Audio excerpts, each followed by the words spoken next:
Hey guys, welcome back to the channel. Okay, so everybody knows that it's been Hobonichi month and I've been trying not to order another one, but obviously at the same time trying to give myself excuses to order another one. So I've been doing a lot of research about different types of layouts that you could do that maybe I could find an excuse to use the planner for. You know how it is. So I thought I'd come on here and show them to you. I did draw a lot of inspiration from this one YouTube video and I'll link that down below. I did a lot of my own twists on it, but it definitely gave me some really good ideas, so I'll definitely link that. And I have quite a few to go through with you, but just really quickly before we get into it, I'm just going to show you what a blank page looks like, just in case you don't know. I assume you already do, so I'm going to be really quick on this, but for anyone just stumbling on the channel, the Hobonichi Weeks is this little wallet-sized notebook, planner, notebook, whatever, planner. And it has this crinkly Tomoe River paper, of course, and the layout is this horizontal weeks layout with a note page. And the grid, I believe, is around 4 millimeters. Correct me down below. They got these little notches here to be able to separate this side, which is blank. You kind of see the grid, but it's actually blank.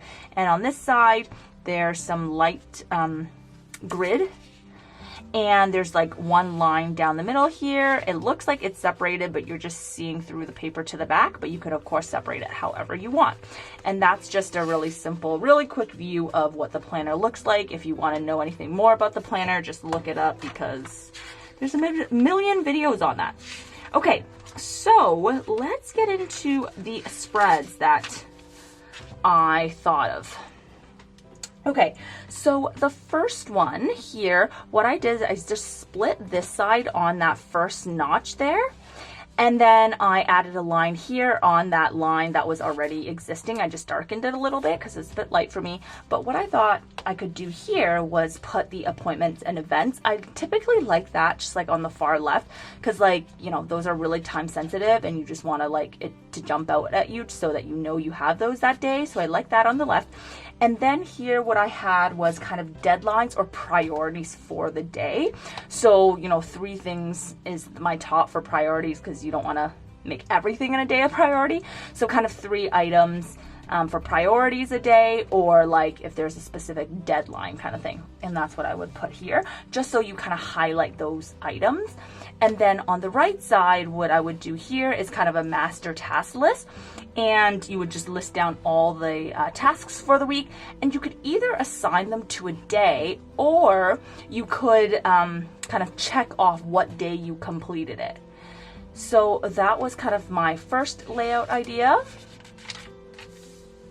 Then in the second layout, again, on this side, I've kept the events and appointments here, but on this side, this is the way that I've used it mostly, is have the tasks. So you would have the tasks already assigned to that day, which I kind of like that just because I want to know what day I'm doing what. And I find it easier to view than kind of in this list format, but I know a lot of people like it that way, kind of like that Alistair method. Then on this side, I thought I could do like a daily bullet journal. So, you know, you just kind of write as you need. And I know this page is a bit small, but of course the Hobonichi comes with no pages at the back, of course, especially if you get a mega, there's a lot of pages. And if you kind of run out of the room, you just put at the bottom what day you're continuing into. So when you're on this page and you want to go reference, you can easily go to the back and reference it. And I kind of prefer that to, you know, I know some people just Bujo 100% in the back pages. I kind of like it because sometimes I can fit my daily Bujos just on this one page because I don't usually do notes in a planner. I tend to type those up on the computer, especially for work. So I don't know, I kind of like it related to that week. So that was my second layout idea.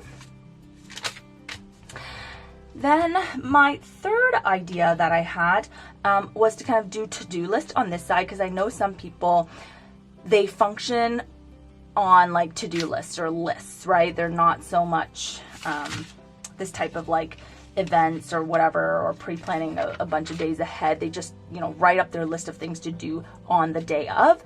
And so they would need a lot of space, I guess, for lists, and that's how they view their day. And so you could just use this space for that.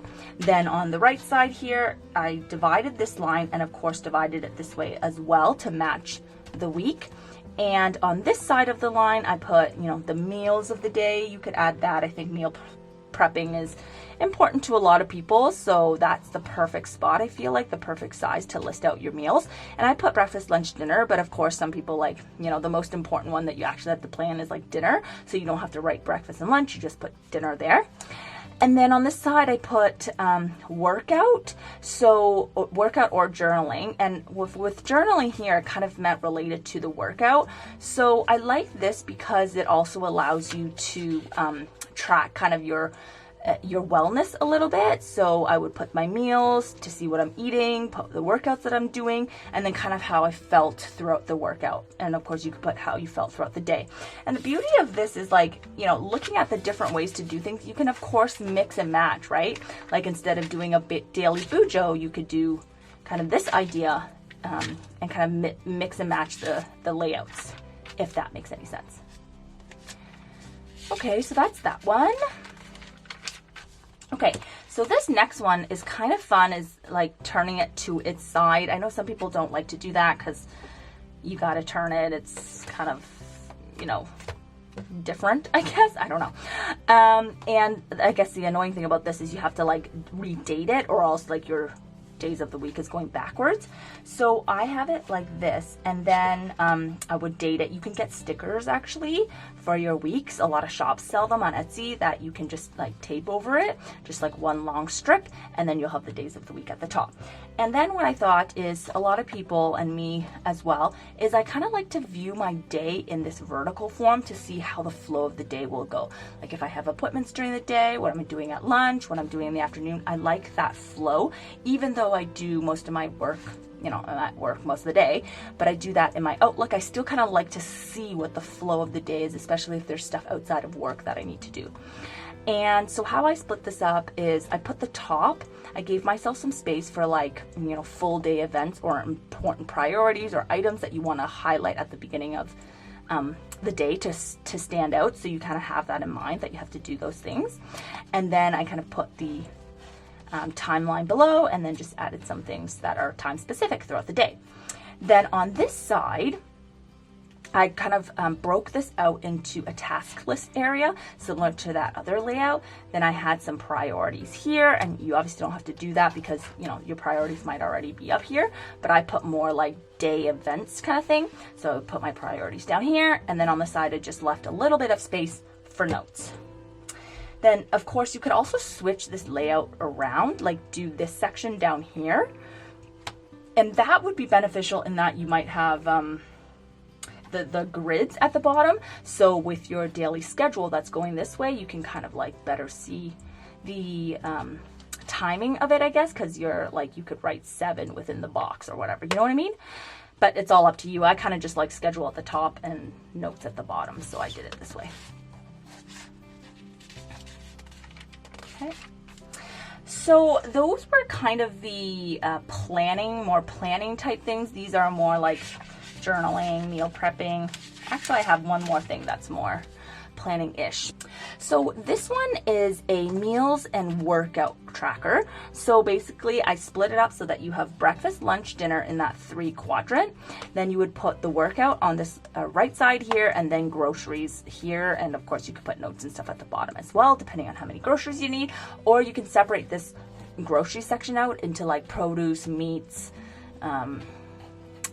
pantry or whatever, and then that way it'll be all categorized. And the thing about this is like, it's nice because then you have a bit more room, and say you know, you wanted to add some more details for the dinner, like your sides or whatever, you would have space to add that. The other thing you could do here is like tape in recipes and stuff. So if you print out like a little recipe card, what I would do is I would print it on my Perry Page printer, and I'll link that video up there down below. This little thermal printer basically that comes with like rolls and rolls of paper, and you can import like a document, and it just prints out really small, and you can just washi tape it into here. And I thought that would be really cute. Then this one is kind of like a family planning kind of calendar. So what I did here was I separated the left-hand side out between my husband, me, and my kids, and then kind of put big major events happening between the I guess the four of us, but my kids are combined in one. But you could obviously separate this into each child if they had more activities or things you wanted to track. And then you could see easily what everybody is doing through the week. Then on this side, kind of continuing with like the family type stuff, I also put in, of course, the meals. And then up here, I had groceries. So the grocery list for the week. And then down here, kind of cleaning, right? So that's kind of household, I guess, tracking or planning.